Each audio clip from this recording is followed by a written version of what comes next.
Habari za jioni.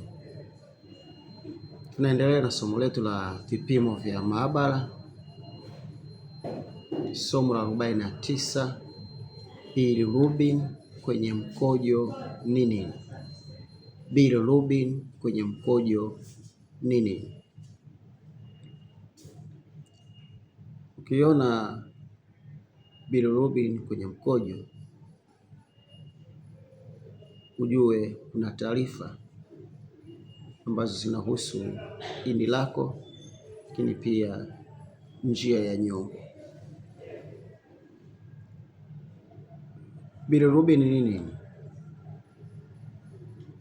Bilirubin ni rangi ya njano inayotengenezwa na mwili unapovunjavunja chembe chembe nyekundu za damu, yani RBC zilizochakaa.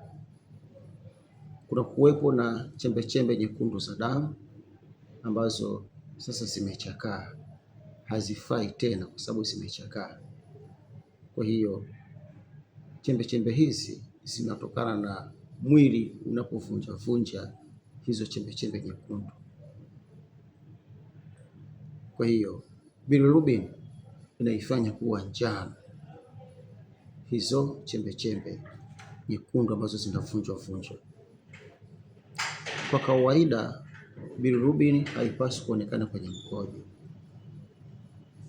swala ambalo linakuwa tu kwenye mfumo, lakini haipaswi kuonekana kwenye mkojo. Na ikiwa sasa imeonekana kwenye mkojo,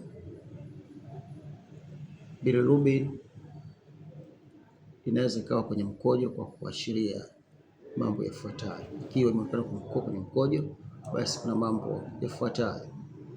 Jambo la kwanza, huyu mtu au huyu mgonjwa ana tayari ugonjwa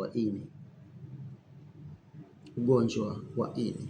Lakini pia bilirubin ikionekana kwenye mkojo, maana yake unapoziba kwa njia ya nyongo. Njia ya nyongo imeziba, haifanyi kazi sawa sawa. Lakini sababu kubwa ya tatu, magonjwa mengine ya ini, magonjwa mengine au matatizo mengine ya ini. Kuna magonjwa ya ini, lakini pia kuna matatizo ya ini. Tunajifunza mambo haya, tofauti ya mambo hayo hapo mbele kidogo. Kwa hiyo kama bilirubin imeonekana kwenye mkojo, au utajuaje huyu mgonjwa ana tatizo la bilirubin? Ni kwa kuangalia dalili zifuatazo. Dalili ya kwanza, macho kuwa njano.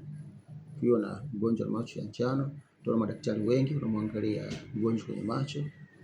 Moja ya sababu wanaangalia kwenye macho ni hiyo, kuangalia bilirubin. Lakini pia ngozi kuwa njano. Ngozi yako ikiwa njano pia inaweza kuashiria una tatizo la au una ugonjwa wa bilirubin. Lakini pia mkojo kuwa kahawia. Mkojo kuwa kahawia inaweza kusababisha pia na tatizo hilo la bilirubin. Bilirubin kwa kawaida kwenye mkojo ni ishara inayohitaji uchunguzi ili kubaini chanzo au ili kubaini tatizo kamili. Basi usiache kunifollow ili tujifunze pamoja afya na vipimo vya maabara kwa lugha nyepesi zaidi, lugha rahisi zaidi. Mungu akubariki.